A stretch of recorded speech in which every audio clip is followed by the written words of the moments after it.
નમસ્કાર મિત્રો, હું રાઠોડ આશુતોષ વાત કરવી છે પોન્જી સ્કીમની. ગુજરાતમાં છેલ્લા કેટલાક વર્ષોમાં અનેક પોન્જી સ્કીમો આવી અને લાખો લોકોના કરોડો રૂપિયા પરસેવાની કમાણી આ રોકાણ કરી પોન્જી સ્કીમોમાં અને ડૂબ્યા છે.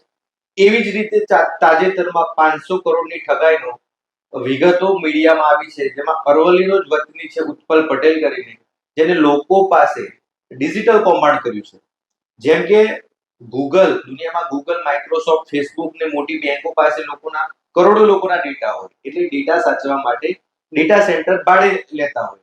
એ જ રીતે આ ઉત્પલ પટેલે લોકોને સમજાવ્યું કે અમે આ રીતે ડેટા સેન્ટરમાં તમે 1 TB 1 ટેરાબાઇટ એટલે 1024 ખરીદો અને એની સામે 38,000 રૂપિયા લીધા અને મહિને 1650 નું વળતર આપ્યું. હવે તમે સમજો, આટલું ઊંચું વળતર તો માઇક્રોસોફ્ટ અને ગૂગલ પણ આપતી નથી, એટલે 52% સુધીનું વળતર થયું અને આ રીતે 500 કરોડની ઠગાઈ થઈ છે.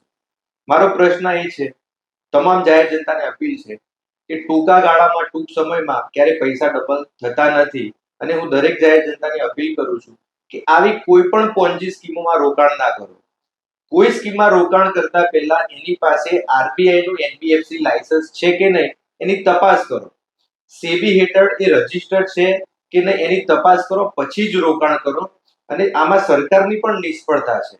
કોઈ પણ બિઝનેસ મોડલ બજારમાં આવે છે તો એની ઓફિસ માટે મંજૂરી લેતું હોય, તો આ ગિફ્ટ સિટીમાં સરકારના નાક નીચે આટલી મોટી સ્કીમ કોઈ અંધારા રૂમમાં તો થઈ નહીં, મોટા હોલમાં આનો પ્રચાર પ્રસાર થયો હશે.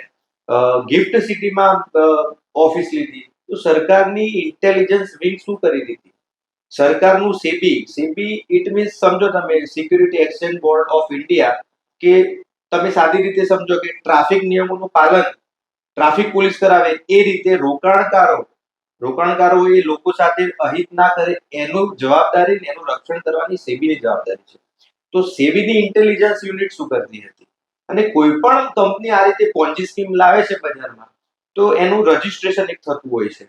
તો એ આરઓસી માં સરકાર આનું મોડલ ચેક, પ્રી ચેકની કોઈ સિસ્ટમ સરકાર જોડે નથી અને સરકારના સત્તાધારી મંત્રીઓ આનું પ્રમોશન કરે છે. એટલે બિચારા ભોળા લોકો હોય, નિવૃત્ત કર્મચારીઓ હોય, સરકારી કર્મચારીઓ, ખેડૂતો, ગરીબ મધ્યમ વર્ગના લોકો, ઘણા બધા લોકો આ વિશ્વાસથી પછી રોકાણ કરે છે. એટલે આ જવાબદારી, નૈતિક જવાબદારી સરકારની, મંત્રીઓની અને ધારાસભ્યોની બને છે કે જે આ પોન્જી સ્કીમોનું પ્રચારમાં સ્ટેજ શેર કરે છે. એટલે ખરેખર આ એક બીજેડમાં 450 કરોડનું કૌભાંડ થયું, બિટકોઇનનું થયું, વિનય શાહ વાળું થયું, અભય ગાંધી વાળા, અનેક કરોડો રૂપિયા ભારતના 80,000 કરોડ લોકોના ડૂબ્યા છે. પૈસા 80,000 કરોડ થી પણ વધુ પૈસા લોકોના ડૂબ્યા છે. એટલે સરકાર તટસ્થ તપાસ કરતી નથી અને પછી આવા કૌભાંડો થાય અને ફક્ત તપાસ સમિતિની રચના કરે છે. લાંબા સમય સુધી કેસ ચાલે છે, લોકોના પૈસા ડૂબી જાય છે, લોકો પછી આશાએ છોડી દે છે અને આ જ ચાલતું આવ્યું છે. બીજેડમાં પણ 8 મહિનાથી ચુકાદો આવે છે. હું પ્રશ્ન પૂછવા માંગીશ કે કયા રોકાણકારને પોતાના પૂરેપૂરા પૈસા પાછા મળે? એટલે પોન્જી સ્કીમો માટે સરકારે નિયંત્રણ લાવવું ખૂબ જ જરૂરી છે.